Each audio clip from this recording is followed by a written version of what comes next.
प्रवचन मालिकेच्या पुष्पगुंफतांना जे अध्यक्ष आम्हाला लाभले, आमचे मार्गदर्शक आदरणीय मनसारामजी इंगळे गुरुजी, त्यांच्यासोबत उपस्थित असलेले आमचे मार्गदर्शक आदरणीय वसंतरावजी सुवाडे गुरुजी, आदरणीय PSI आयगे साहेब, आदरणीय योगाजी सुवरकर गुरुजी, आदरणीय साळवे गुरुजी, आदरणीय लोखंडे गुरुजी, संध्यान गुरुजी, उपस्थित सर्व माता भगिनींनो, या ठिकाणी बुद्ध विहारामध्ये आपण आल्यानंतर अनेक विचार या ठिकाणी आपण ऐकले.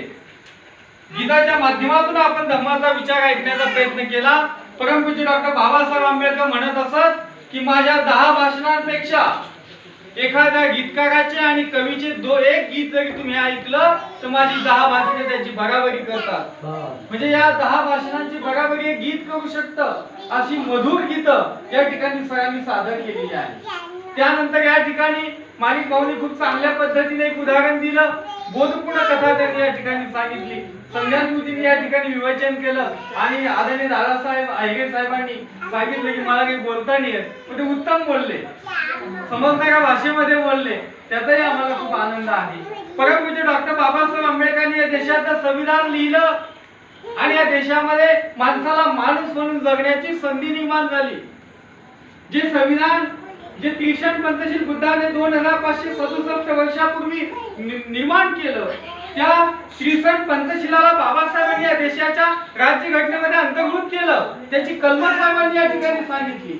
तर बाबासाहेबांच्या संविधानामुळे तुम्हा आम्हाला हक्क आणि अधिकार प्राप्त झाले, नाही तर तुम्हा आम्हाला धनसंपदा एकत्र करण्याचा अधिकार नव्हता, तुम्हा आम्हाला कपडे घालण्याचा अधिकार नव्हता, तुम्हा आम्हाला धन जमा करण्याचा अधिकार नव्हता, तुम्हा आम्हाला गावामधून कसं चालायचं, कसं जगायचं, कोणत्या धर्माची कोणत्या विचारांची आराधना करायची हा सुद्धा अधिकार आपल्याला नव्हता. परंतु बाबासाहेबांनी जे संविधान लिहिलं त्या संविधानाच्या माध्यमातून प्रत्येक माणसाला त्याचा धर्म जोपासण्याचा अधिकार मिळाला.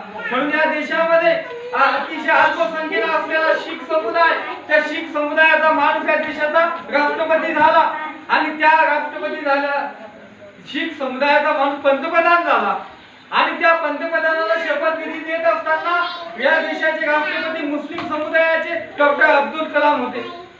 सांगायचं तात्पर्य की या संविधानाच्या घटनेमुळे, बाबासाहेबांच्या विचारामुळे, बाबासाहेबांच्या राज्यघटनेमुळे या देशामध्ये एक महिला जिला फक्त चूल आणि मूल या चौकीमध्ये बांधून ठेवलं होतं, ती महिला या देशाची राष्ट्रपती झाली. एवढा सगळा बदल कोणामुळे झाला तर परमपूज्य डॉक्टर बाबासाहेबांमुळे झाला. हा देशाचा इतिहास आहे. पण आमचे जे शेणाला हात लागलेले होते ते पेनाला हात जर कोणामुळे लागले असतील तर ते बाबासाहेबांमुळे लागले. म्हणून बाबासाहेबांचे अनंत उपकार तुमच्या आमच्यावर आहे. 14 ऑक्टोबर 1935 ला बाबासाहेबांनी नाशिक जिल्ह्यातील येवला मुक्कामी घोषणा केली की ज्या हिंदू धर्मामध्ये मी जन्माला आलो त्या हिंदू धर्मामध्ये मी मरणार नाही, कारण हिंदू धर्मात जन्म घेणे माझ्या हाती नव्हतं, पण मी या धर्मामध्ये मरणार नाही, कारण या धर्माने माझ्या समाजाला आणि आमच्या समूहाला खूप मोठ्या प्रमाणात यातना दिल्या. कारण आम्हाला माणूस म्हणून जगवल्या जात नव्हतं. जनावर सुद्धा मंदिरामध्ये जात होती, देवावरती दगडावरती जनावर कुत्रे मांजर जायचे, मुतून यायचे, त्या मंदिरामध्ये माणसाला जाण्याचा अधिकार नव्हता. पेशव्यांच्या काळामध्ये जो महार समुदाय होता, ज्या अस्पृश्य लोकांना गळ्यामध्ये गाळगं बांधलेलं होतं आणि पाठीला बोराटीची झाप लावली जायची की तू रस्त्याने चालला तर तुझ्या पाऊल खुणा उमटल्या पाहिजे नाही, तू रस्त्यावर थुंकला नाही पाहिजे, अशी व्यवस्था होती. याच्यासाठी इतिहास वाचला पाहिजे. या विचित्र इतिहासातून तुम्ही आम्हाला बाहेर काढून जे सोन्याचे दिवस आज आले ते बाबासाहेबांमुळे आले. म्हणून बाबासाहेबांची जो बेईमानी करेल आयुष्यात त्याचं कधी चांगलं होणार नाही. कारण बाबासाहेबांनी तुमच्या आमच्यासाठी जे काही तुम्हाला आम्हाला दिलं ते आम्हाला टिकवून ठेवायचंय. बाबासाहेब आंबेडकरांनी 35 ला घोषणा केली आणि 1956 ला नागपूरच्या नागभूमीमध्ये बौद्ध धर्म स्वीकारला आणि तुम्हा आम्हाला बौद्ध धर्माच्या ओटीमध्ये टाकलं. 1956 च्या आधी तुम्हा आम्हाला धर्म नव्हता, धर्म मंदिर नव्हतं, धर्मध्वज नव्हता, धर्म संहिता नव्हती. अरे आम्हाला धर्म असं मंदिरही नव्हतं, आम्हाला धर्मगुरू सुद्धा नव्हता, धर्मग्रंथ नव्हता. पण 1956 पासून तुम्हा आम्हाला धर्म मिळाला, धर्मध्वज मिळाला, धर्मग्रंथ मिळाला, धर्मगुरू मिळाले, आम्हाला धर्म मिळाला, आम्हाला धम्म मिळाला आणि तो धम्म आता आम्ही अनंतापर्यंत टिकून ठेवणे ही तुमची आमची जबाबदारी आहे. बाबासाहेबांनी जो धम्म दिला तो अनेक धर्मांचा अभ्यास बाबासाहेबांनी केला. बाबासाहेब काही रात्री झोपले सकाळी म्हटलं नाही की मी आता बौद्ध धर्म स्वीकारतो. बाबासाहेबांनी 35 ते 56 या 20-21 वर्षाच्या कालखंडामध्ये या जगातल्या आशिया खंडातल्या प्रमुख धर्मांचा अभ्यास केला, ज्यामध्ये मुसलमान असेल, ख्रिस्त असेल, हिंदू असेल, शीख असेल, अनेक धर्मांचा बाबासाहेबांनी अभ्यास केला. अनेक धर्माची लोक बाबासाहेबांकडे आली. जैन लोक म्हणत होते आमचा धर्म स्वीकारा, आम्ही तुम्हाला पैसा देतो. ख्रिश्चन लोक आले बाबासाहेबांकडे, अनेक पादरी आले की तुम्ही बाबासाहेब आमचा ख्रिश्चन धर्म स्वीकारा. जगामध्ये ती 2/3 लोकसंख्या आमच्या ख्रिश्चनांची, पण बाबासाहेब आमिषाला बळी पडले नाही. हैदराबादचा निजाम बाबासाहेबांना म्हणाला की बाबासाहेब तुम्ही मुसलमान व्हा, तुम्हाला अनेक सोयी सुविधा आम्ही देऊ, अनेक गोष्टी आम्ही तुमच्यासाठी करू. पण बाबासाहेबांनी त्याही गोष्टीला बाबासाहेब जुमानले नाही. आणि बाबासाहेबांनी सांगितलं की मी असा धर्म स्वीकारेल की जो धर्म माणसाला माणूस म्हणून जगवेल, जो धर्म माणसाला माणूस म्हणून जगवत असताना समता देईल, जो स्वातंत्र्य देईल, जो बंधुत्व देईल, जो न्याय देईल, असा धर्म मला पाहिजे. आणि तो याच मातीतला, याच भूमीतला बौद्ध धर्म बाबासाहेबांनी तुम्हाला दिला. हा बौद्ध धर्म का दिला? या धर्मामध्ये समानता आहे. आदरणीय वसंतदादांनी आधी सांगितलं की 5 पुरुषांनी जर फुलं टाकली असेल तर आमच्या एका मातेने सुद्धा पुष्प टाकली पाहिजे. याला समानता म्हणतात. काही धर्मामध्ये अजूनही स्त्रियांना दुय्यम लेखलं जातं. काही धर्मांमध्ये एकच देव आहे, एकच शिकवण आहे, पण तरी त्या ठिकाणी वर्गभेद आहे. काही लोक पैशाने मोठे झाले, काही लोक पैशाने कमी झाले, म्हणून त्यांच्यामध्ये वर्गदगी आहे, श्रीमंतीची आणि गरिबीची. मग देव जर एक असेल, तुमचा ईश्वर जर एक असेल, तर तुमच्या दगी कशाला आहे? कोणत्या त्या धर्मामध्ये समानता नाही. पण बौद्ध धर्मामध्ये समानता आहे. बौद्ध धर्मामध्ये जाती नाही.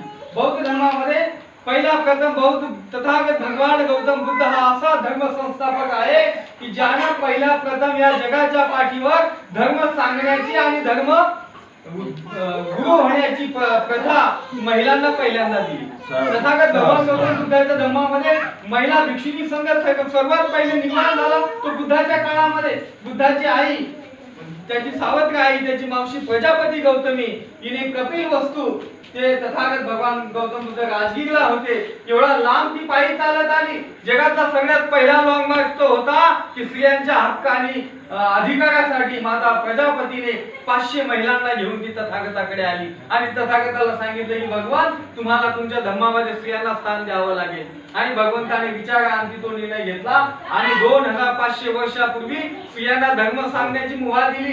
काही धर्मांमध्ये स्त्रियांना धर्मग्रंथाला हात लावण्याचा अधिकार नव्हता. काही धर्मामध्ये स्त्रियांना देवघराकडे जाण्याचा सुद्धा अधिकार नव्हता. पण 2500 वर्षापूर्वी बुद्धाने या स्त्रियांना धर्मामध्ये धम्म सांगण्याची मुभा दिली. बंधूंनो, ही समानता आहे. तथागत भगवान गौतम बुद्ध म्हणजे आजकालचं काही हे तत्वज्ञान नाहीये 200, 400, 500 वर्षाचं, 1000, 1500 वर्षाचं पण नाही. 2567 वर्षापूर्वी बुद्ध निर्माण झाला. अहो, येशू ख्रिस्ताचा जन्म झाला तेव्हापासून जगाची कालगणना इसवी सनामध्ये व्हायला लागली. आणि येशू ख्रिस्ताच्या पाठीमागे जी कालगणना केली जाते त्या कालगणनेला इसवी सन पूर्व म्हणतात. आणि हा बुद्ध इसवी सनातला नाहीये, हा बुद्ध इसवी सन पूर्व आहे, जेव्हा उलटी गणना केली जात होती. तथागत भगवान गौतम बुद्ध एवढा महान तत्ववेत्ता होता. अरे बुद्धाची शिकवण एवढी महान होती की त्या काळामध्ये अनेक राजा गजवाड्यांनी, अनेक रंकांनी, गरिबांनी, पतितांनी हा बौद्ध धर्म स्वीकारला आणि स्वतःचं कल्याण करून घेतलं. आज तुम्ही आमचा सन्मान केला, आम्हाला चहा दिला, खुर्चीवर बसायला ठेवलं, आम्ही तुम्हाला वंदनीय वाटलो, तुम्ही आमचं आदरातिथ्य केलं. आणि त्या भगवान बुद्धाचं आदरातिथ्य त्या काळातल्या लोकांनी अशा पद्धतीने केलं की तो भगवान बुद्ध किती महान असेल. त्या भगवान बुद्धाला दगडामध्ये पुरून ठेवलं अजिंठ्याच्या लेण्यामध्ये. जगाच्या पाठीवर 1300 लेण्या आहेत. त्या 1300 लेण्यापैकी 900 लेण्या भारतात आहे. ह्या 900 लेण्यांमध्ये 800 ते 750 लेण्या त्या गौतम बुद्धांच्या आणि बौद्ध धर्माच्या आहेत. का कोरल्या त्या लोकांनी लेण्या? कारण तेव्हा लिपी नव्हती, लिपीचा विकास झालेला नव्हता, कागदाचा शोध लागलेला नव्हता. म्हणून हा धम्म येणाऱ्या पिढ्यांना कळला पाहिजे, तुम्हाला आम्हाला समजला पाहिजे. म्हणून अशोकाने स्तंभ लिहिले. अशोकाने शिलालेख लिहून ठेवले. या देशातला या जगातला सर्वात पहिला संविधान करता कोणी असेल तो सम्राट अशोक आहे. की सम्राट अशोकाने सर्व आज्ञा सगळी शिकवण बुद्धाची आणि त्याच्या धम्माचे नियम त्याच्या राज्याचे नियम शिलालेखावर कोरून ठेवले. आजही ते तुम्ही वाचू शकता. अजिंठ्याच्या लेणीचा वेरूळच्या लेणीचा भगवान बुद्ध तुम्हाला तिथे सापडेल. अरे जे देव टीव्हीवर दाखवले जातात पुस्तकामध्ये दाखवले जातात यांचं स्वरूप यांना इसवी सन 13व्या शतकामध्ये मिळालं. राजा रवी वर्मा जेव्हा एक चित्रकार निर्माण झाला आणि त्याने पुराण वाचली वेद वाचले आणि त्याने कल्पना केली की अमुक अमुक देव असा असेल. म्हणून मी नेहमी म्हणतो की देवांचा जन्म हा 13व्या शतकात राजा रवी वर्माने केला. पण बुद्धाचा जन्म हा 2500 वर्षापूर्वी झालेला आहे. तो बुद्ध तुम्हाला पाहायचा असेल तर अजिंठ्याच्या लेण्यामध्ये जा. भगवान बुद्ध पायी चालले आयुष्यभर 45 वर्ष भगवंताने धम्माचा प्रचार केला. भगवंत काही रथात बसले नाही कधी. एका राजाचा मुलगा होता तो. त्याचा बाप त्याच्यासाठी सोन्या चांदीचा रथ पाठवू शकत होता. पण भगवंत पायी चालले. तो भगवंत पायी चालला. तो भगवंत देश ज्या जगाच्या कानाकोपऱ्यामध्ये पोहोचला 152 देशामध्ये बुद्धाला लोक मानतात. आणि जे हवेतून उडत होते जे जमिनीच्या खालून चालत होते ते मात्र पुढे जाऊ शकले नाही. या लागे ते रामानंद सागरने त्यांना या लागे शिकवले. फक्त ते टीव्हीतच उड्या मारत होते. हा बुद्ध एवढा महान होता. त्या बुद्धाच्या अनुयायी आहोत आपण. काहीतरी पुण्य कर्म आहे आमचं की हा धम्म आम्हाला मिळाला. आणि हा धम्म आता मरेपर्यंत श्वासात श्वास असेपर्यंत मी तो सांभाळेल टिकवेल आणि तो वाढवेल. ही जबाबदारी तुमच्या आमच्यावर आहे. हा एवढा पवित्र धम्म आहे. जगामध्ये ख्रिस्त धर्म आहे शीख आहे मुसलमान आहे हिंदू आहे कुणाच्याही लेण्या नाहीत. फक्त बुद्धाच्या लेण्या आहेत. कारण त्या तत्कालीन लोकांना वाटत होतं आज तुम्ही जे आस्थेने धम्म ऐकताय ना तसे लोक ऐकणारे होते. अजिंठ्याच्या लेण्यांमध्ये गेलात का तुम्ही मोठमोठे सभा आले. त्या सभा मध्ये तुमच्या आमच्यासारखी माणसं बसत होती धम्म अध्ययन करत होती. आणि हा धम्म त्यांच्यामुळे तुमच्या आमच्यापर्यंत आला. म्हणून आम्ही विहारामध्ये आलो पाहिजे. बुद्ध रूपाची पूजा केली पाहिजे आणि बाबासाहेबांच्या उपकाराची जाण ठेवली पाहिजे. परमपूज्य डॉक्टर बाबासाहेब आंबेडकरांनी स्वतःचा विचार केला असता बाबासाहेब आंबेडकर टाटा बिर्ला अंबानीपेक्षा श्रीमंत राहिले असते. बाबासाहेब तर एखाद्या आमिषाला बळी पडले असते. नोकरीच्या बाबासाहेबांना कोलंबिया विश्वविद्यापीठातून जेव्हा बाबासाहेब डिलीट करून बाहेर पडले तेव्हा कोलंबिया विश्वविद्यापीठाने बाबासाहेबांसमोर प्रस्ताव ठेवला की डॉक्टर साहेब तुम्ही आमच्याकडे चान्सलर म्हणून राहा. बाबासाहेबांना ते स्वीकारलं नाही. त्यांनी सांगितलं मला माझ्या देशात जायचंय. माझा समाज अजूनही दारिद्र्यामध्ये कितपत पडलाय त्या समाजाला बाहेर काढायचंय. आणि बाबासाहेब इथे आले आणि पहिला संग्राम 14 तळ्याचा केला. मित्रांनो बाबासाहेबांनी जर स्वतःचा मुलाबाळांचा विचार केला असता तर बाबासाहेब जगामध्ये बिल गेट्स पेक्षा जास्त संपत्ती बाबासाहेबांकडे राहिली असती. बाबासाहेबांची संपत्ती बाबासाहेबांचा कुटुंब परिवार जर आपण पाहिला तर बाबासाहेबांना 5 लेकरं झाली. पहिला यशवंत दुसरा रमेश गंगाधर इंदुमती आणि राजरत्न. या 5 मधून कोण जिवंत आहे कोण राहिलं माहितीये का तुम्हाला? फक्त यशवंत राहिला. 4 मुलं बाबासाहेबांची त्यांच्या परिस्थितीमुळे दगावली. गंगाधरला निमोनिया झाला होता. बाबासाहेब विदेशात होते. गंगाधर मरण पावला. रमेश मरण पावला. राजरत्न बाबासाहेबांचा शेवटचं अपत्य जे अतिशय गोंडस होतं.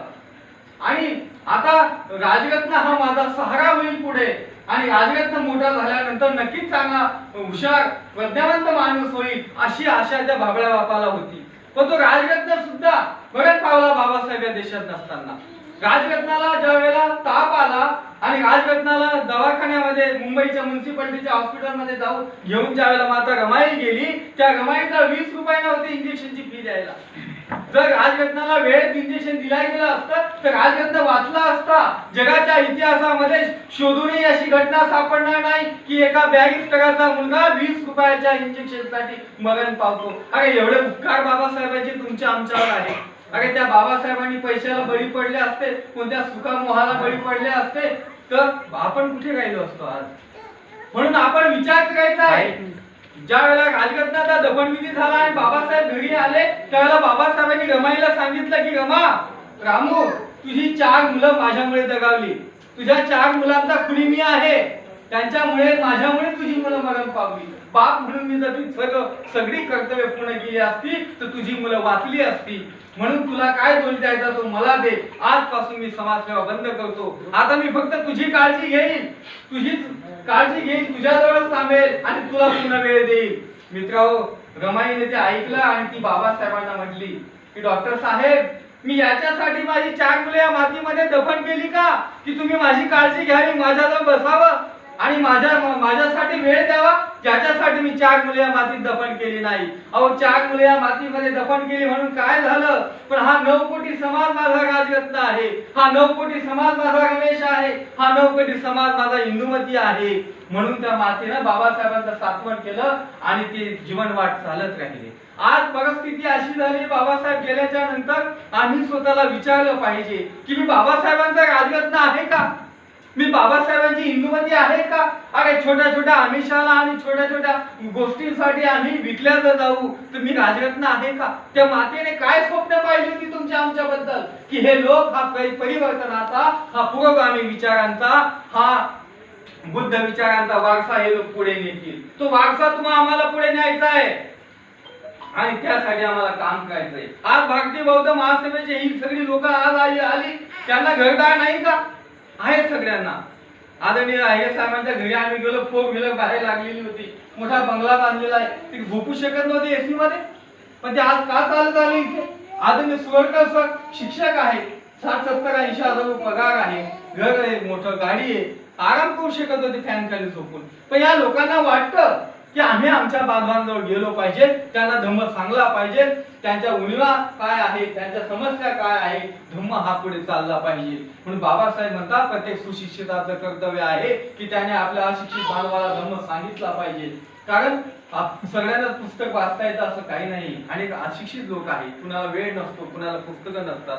पुस्तकं वाचनाने मस्तकं बदलतात आणि बदललेली मस्तकं कुणाची हस्तकं होत नाही. म्हणून आम्ही पुस्तकं वाचली पाहिजेत. आमच्या तरुण भावांना मला विशेष सांगायचं, मी आल्याबरोबर आनंदला म्हटलं सगळे तरुण पुढे बसा की अरे परमपूज्य डॉक्टर बाबासाहेबांनी स्थापन केलेली भारतीय बौद्ध महासभा, ज्या भारतीय बौद्ध महासभेच्या अंतर्गत बाबासाहेबांनी नागपूरच्या नागभूमीमध्ये बौद्ध धर्म स्वीकारला, ती ही आमची मातृधर्म शिखर संस्था. आम्ही कोणत्या संघटनेचे लोक नाही वेगळ्या, आम्ही कोणा राजकीय पक्षाची लोक नाहीये, आम्ही काही कुणासाठी मतदान मागायला आलो नाहीये. आम्ही हेच सांगायला आलो की ज्या बाबासाहेबांनी जो त्याग केला, आपल्या मुलाबाळांना त्या मातीमध्ये काढण्याचं काम केलं, त्या बाबासाहेबांचं अपूर्ण कार्य आपल्याला पुढे न्यायचंय. हा भारत आम्हाला बौद्ध करायची जबाबदारी बाबासाहेबांनी दिली, ती जबाबदारी तर आम्ही पूर्ण करतच नाहीये. पण जे बौद्ध आहे ते बौद्धासारखं वागत नाही, ही मोठी समस्या आहे.